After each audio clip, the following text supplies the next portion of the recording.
Allah. Sama-sama berisikan wahyu dari Allah. Sama-sama mengajarkan ada 3 titik persamaan Injil, Taurat, Al-Quran. Pertama, meyakini ada Allah. Kedua, meyakini ada Nabi. Ketiga, meyakini ada hari kiamat. Itu titik persamaan kita. Sedangkan orang Hindu tidak meyakini ada Nabi. Karena kata Brahma, Nabi tak ada. Sedangkan orang Hindu Buddha tidak meyakini ada kiamat. Makanya mereka tidak ada neraka, tidak ada surga. Lalu bagaimana cara menembus dosanya? Reinkarnasi. Ruh Abdul Somad, kalau dia sekarang jahat, na'udzubillah, nanti rohnya, bagaimana cara mengazab rohnya? Neraka tak ada. Masuk ke dalam monyet, masuk ke dalam kucing, masuk ke dalam babi. Reinkarnasi. Dalam Islam tak ada. Dalam Islam tak ada reinkarnasi. Abdul Somad rohnya tidak akan masuk kemana-mana.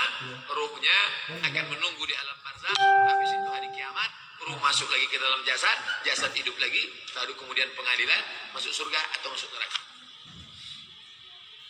Apakah hewan dipotong oleh orang Yahudi dan Nasrani dengan membaca bismillah? Apakah dagingnya itu halal dimakan? Mazhab Syafi'i tidak. Saya berpegang kepada mazhab Syafi'i. Yang ada sekarang orang Kristen, orang Yahudi, dipotongnya kambing, dipotongnya ayam, tak boleh dimakan. Kenapa? Karena dia sudah mempersekutukan Allah. Laqad kafara alladzina qalu innallaha huwal masih ibnu Maryam. Kafirlah orang yang mengatakan Yesus Al-Masih adalah Tuhan. Laqad kafara alladzina qalu innallaha salisu salasa. Kafirlah orang yang mengatakan Tuhan itu 3 dalam 1, 1 dalam 3. Mazhab Syafi'i tak boleh motong, tak boleh makan sembelihan. Hanafi, Maliki, Hambali, Hanafi, Maliki, Hambali boleh memakan sembelihan Yahudi dan Nasrani. Karena walaupun mereka itu mempersekutukan Allah, tapi masih ada 3 titik persamaan. Percaya sama-sama Allah, walaupun Allah dia dengan Allah kita beda.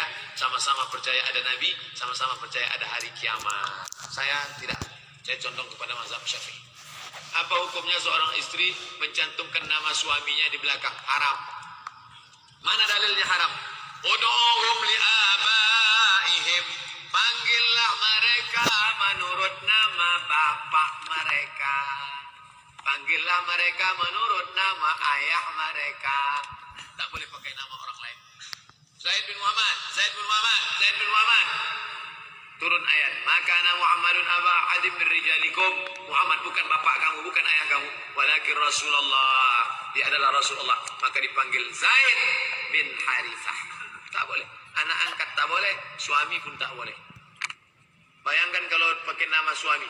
Suami pertama siapa namanya? Mas Parno, Aisyah Suparno. Suami ketiga Mas Parto, Aisyah Suparto.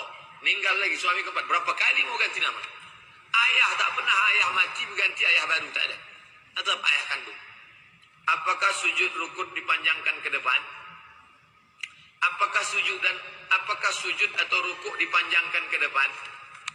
Atalal qiyam, atalal sujud, atalal rukuk, atala memanjangkan. Yang dipanjangkan badannya apa bacaannya? Bacaannya. Atalal qiyam, panjang bacaannya, toganya lambung. Atalal rukuk, panjang bacaannya. Dipanjangkannya badan waktu sujud. Jadi waktu tegak panjang ada sebenarnya. Waktu ruku cuma memanjangkan badan waktu ruku. Atalal qiyam, atalal ruku, atalal sujud. Panjangkan bacaan, panjangkan bacaan, panjangkan. Kenapa waktu sujud tiba-tiba berubah panjangkan badan? Gimana cara memahaminya? Yang paling utama dalam sholat ruku dan sujud. Apa maksudnya memperpanjang ruku dan sujud? Bacaannya lama. Subhanallah. Berapa lama Pak Ustaz? Sampai Aisyah mencubit tangan Nabi. Selesai sholat Nabi tanya, kenapa kau cubit tanganku Aisyah? Kusangka engkau sudah sakratul maut ya Rasulullah. Lama. Tapi bukan waktu sholat di masjid. Sholat sendiri waktu tahajud di rumah. Saya pernah ruqyah 1 kali. Setelah itu saya tak mau ruqyah. Karena saya milih menyerahkan diri saya sama Allah. Dengan baca ayat kursi Al-Fatihah 3 kul mau tidur. Saya tanyakan apa maksud tidak masuk surga orang tanpa dihisab apabila sudah dikaji hadisnya. Waktu kita dulu di Masjid Akramun Nas, cari video yang lama, cari MP3 yang lama. Kalau ada yang tidak dihisab, yadkhulul jannata bighairi hisab. Siapa itu? La yastarqi, tidak minta diruqyah. Pendapat pertama, tidak diruqyah dengan ruqyah batilah. Ruqyah terbagi dua, satu ruqyah syar'iyah, satu ruqyah batilah. Yang dimaksud itu minta ruqyah batilah. Yang kedua, bahwa dia tidak meyakini sembuhnya itu karena ruqyah itu, tapi sembuhnya karena Allah. Ruqyah itu hanya sebagai wasilah saja.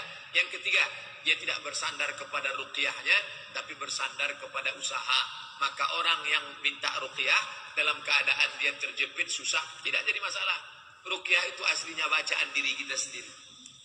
Sebelum tidur malam, Fatihah, pangkal Al-Baqarah, ayat kursi, Fatihah, pangkal Al-Baqarah, ayat kursi, ujung Al-Baqarah dari lillahi mafis, kul wallah, kul falak, kul binas, tiup ke dalam tangan, usapkan ke wajah, usapkan ke kepala, tiupkan ke air, diminum, dimandikan pada orang yang mau melahirkan, atau diminumkan, yang sedang rumah sakit ICU, diusapkan ke wajah, ke kepala, diminumkan kalau bisa minum. Tapi kalau tak mempan, kita minta usaha orang lain. Datang ke Masjid Al-Falah, jumpa Ustaz Saiful. Ustaz Saiful, Ketua Arsi, Asosiasi Ruqyah Syariah, Masjid Al-Falah.